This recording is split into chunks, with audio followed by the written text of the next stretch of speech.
Moment verpassen, wenn sie anfangen zu leiden.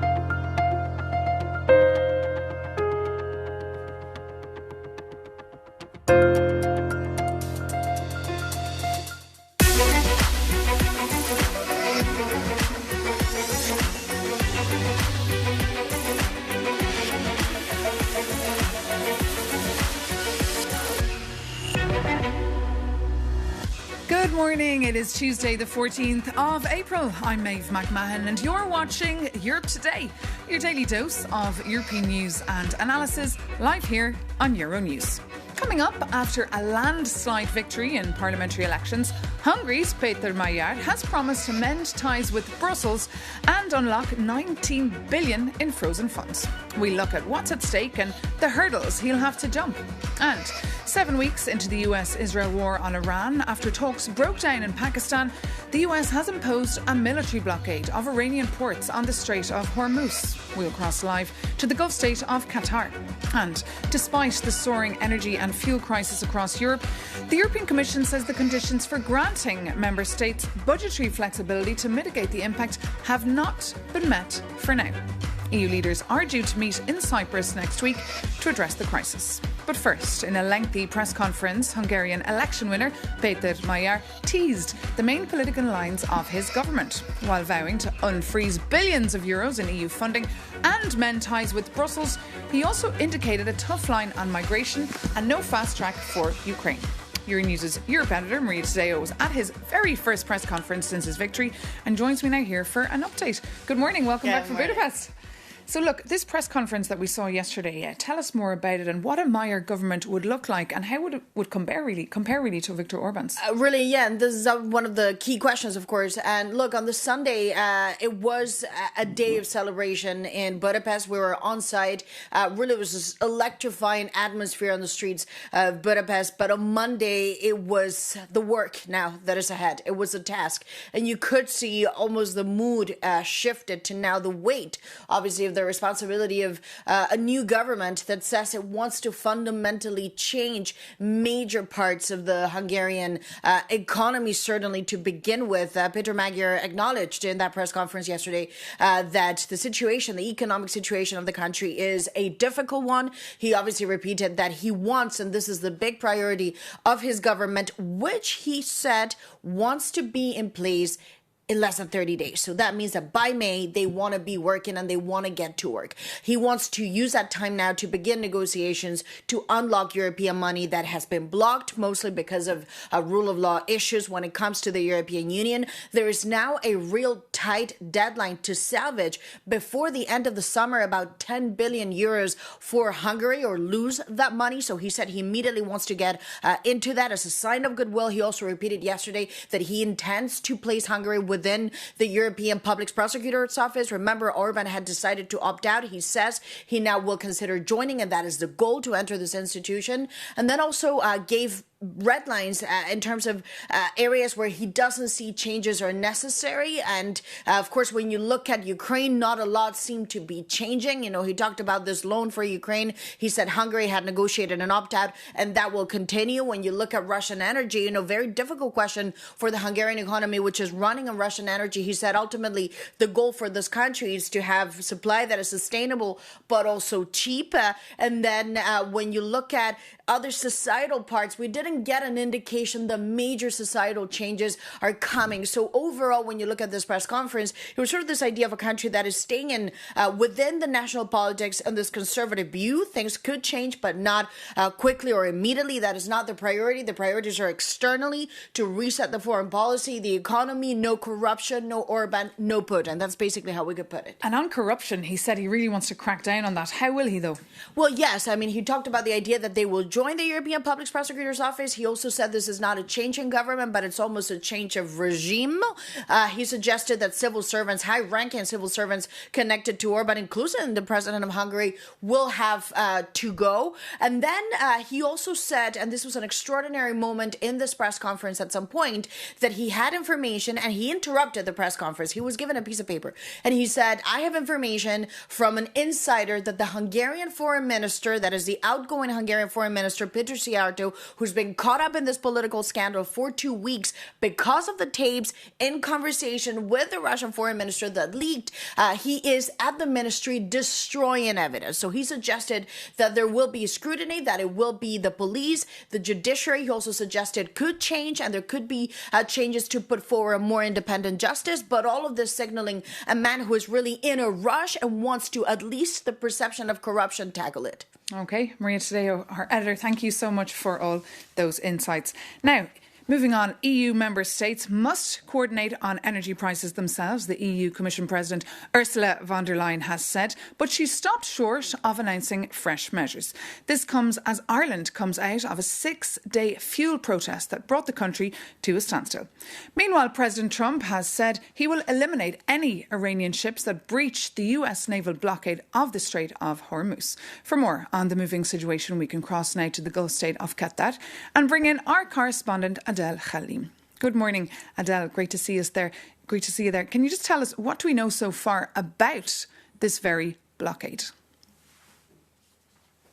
So this is a major escalation, Maeve. Even if we're not seeing direct fighting right now, the U.S. has rolled out a large naval operation, more than 15 warships, including an aircraft carrier and destroyers, to enforce a blockade on Iranian ports. So far, we haven't seen any real movement, no major new transits, and no direct confrontation with Iran just yet.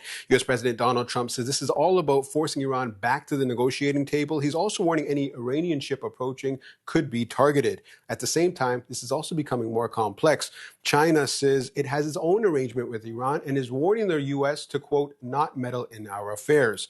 We've already seen at least 2 China-bound tankers turn around after the blockade began, so this could turn into a standoff very quickly. And from Europe, a firm message. The right of freedom of navigation through the Hormuz is non-negotiable, and several countries have begun distancing themselves from the blockade. So right now, it's a very tense situation, a holding pattern, heavy military presence, fragile diplomacy, and a real risk of escalation. And meanwhile, we're seeing social unrest here in some EU countries. This is all having a major impact on fuel prices, Adele. That's right. How about €500 million a day, Maeve? That's roughly what European Union top officials say this crisis is now costing in higher energy bills. Ursula von der Leyen says the EU fossil fuel import costs have jumped by more than $22 billion in just over 6 weeks since this war began. And remember, about 20% of the world's oil normally passes through the Strait of Hormuz. She's also warning the impact won't disappear overnight, even if the fighting stops. And let's hear from the EU Commission President. Our bill for fossil fuel imports has increased by over 22 billion euros. 44 days, 22 billion euros, not a single molecule of energy in addition. And this shows the enormous impact this crisis has on our economy. Even if the hostilities ceased immediately and the disruption of energy supplies from the Gulf will persist for some time to come. European Commission President there, Ursula von der Leyen, and before that, of course, our Adel Khalim. Thank you so much for that live update. Now, all eyes, of course, on the US-brokered Israel-Lebanon talks as well, taking place today in Washington. But now, as a response to the conflict, the European Bank for Reconstruction and Development has launched a conflict response package to neighbouring countries. They're also monitoring the impact the war is having on the global economy. For more, Euronews' Mara Gwynne-Jones spoke to the president of the EBRD, Ali Reno Basso. So there is an impact which is directly related to energy prices, and we see that across all our countries of operation. So the increase of energy prices being oil and gas, but you also have countries which are very close to the area of the conflict, which are impacted by a drop of tourism. A big important element also is increase of energy price. We fuel inflation, and this also has an impact on interest rates, because the risk appetite in market has been dropping and interest rates has been increasing all over the economies.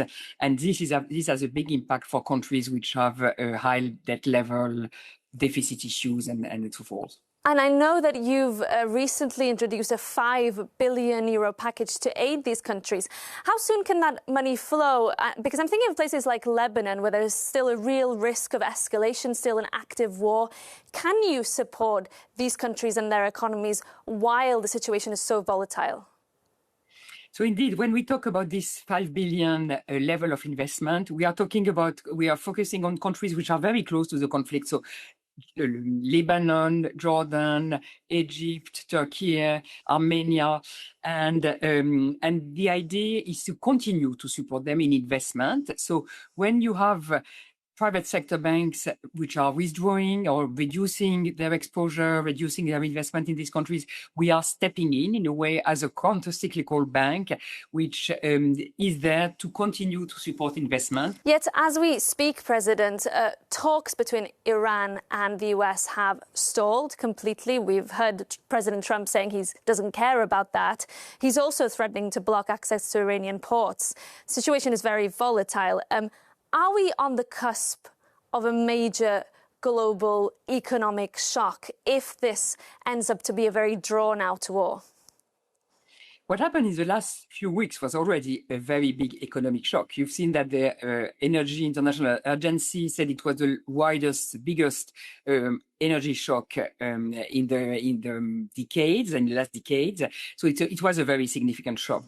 The longer it lasts, and if it becomes more serious with the escalation that we see this morning and in the last few hours, the risk is that the impact is becoming deeper.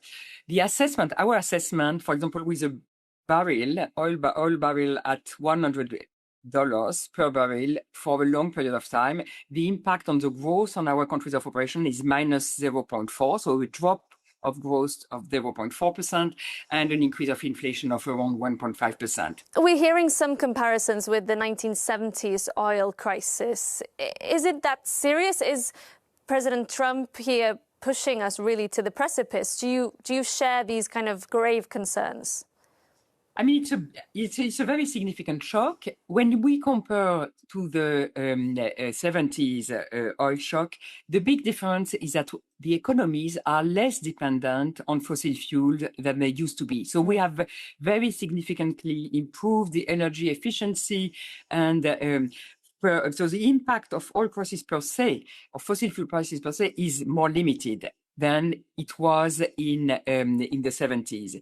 But if the situation aggravates and stays there for long, then the economic impact is likely to be much more serious.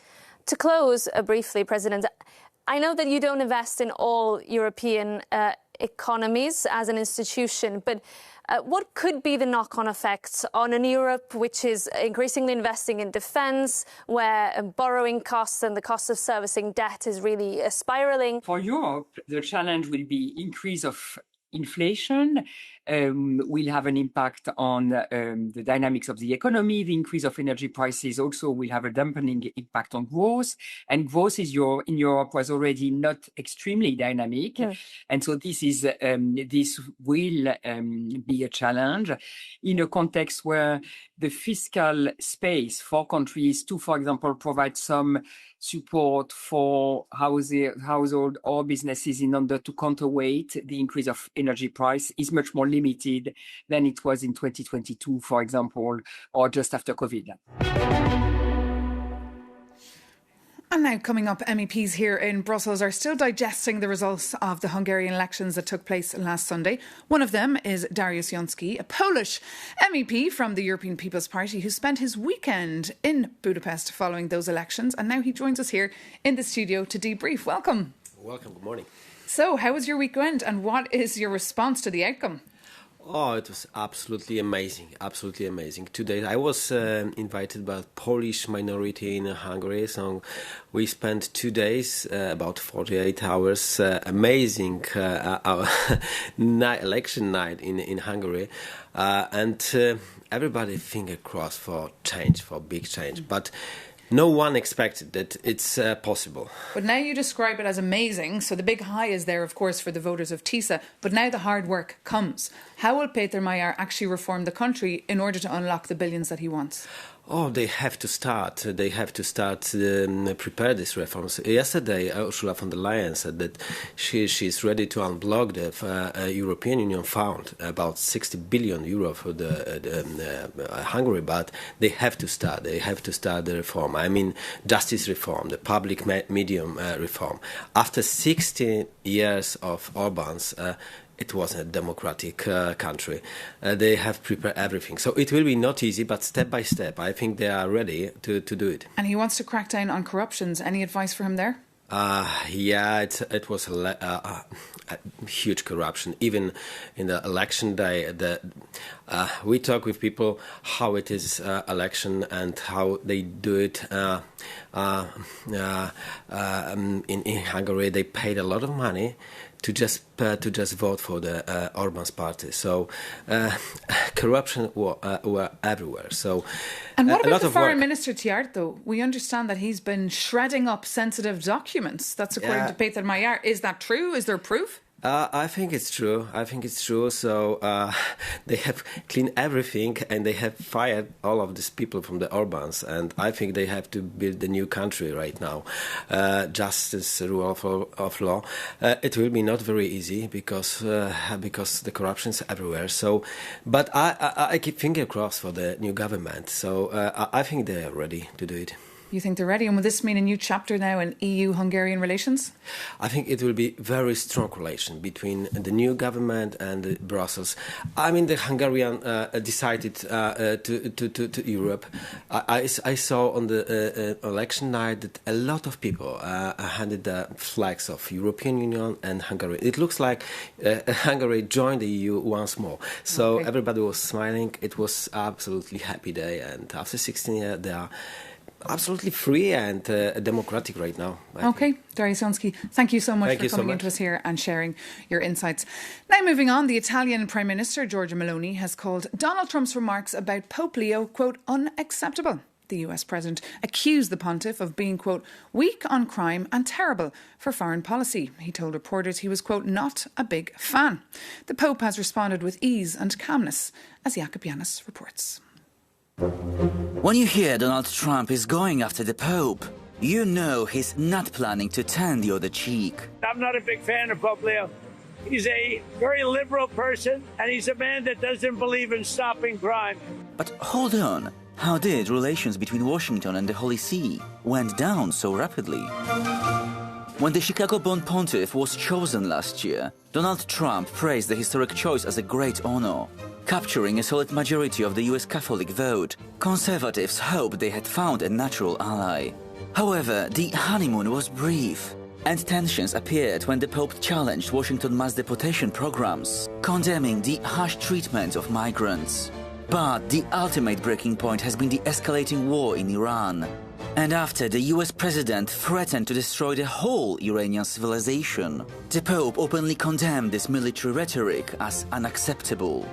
But Trump instantly reminded Pope Leo that if he wasn't in the White House, he wouldn't be in the Vatican.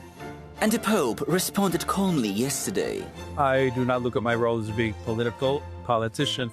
I don't want to get into a debate with him, and I will continue to speak out loudly against war, looking to promote peace, promoting dialogue. Too many innocent people are being killed, and I think someone has to stand up and say, there's a better way. But one could ask, how can the Catholic Church effectively question a leader who is now sharing AI-generated images of himself as Jesus Christ? Which, by the way, is an act considered highly blasphemous under church dogma. But hey, the US president is none other than the former host of The Apprentice TV show, where he used to fire people on the spot. And now he's telling the Pope to get his act together and focus on being a great Pope rather than catering to the radical left. Otherwise, it seems Trump will go after him, and then probably after the Father, the Son, and the Holy Spirit too, especially considering that Jesus was a Middle Eastern refugee.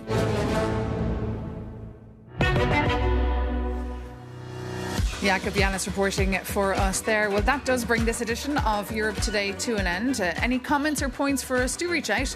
EuropeToday@euronews.com is our email address. But as always, thank you so much for tuning in. Take care and see you very soon here on Euronews.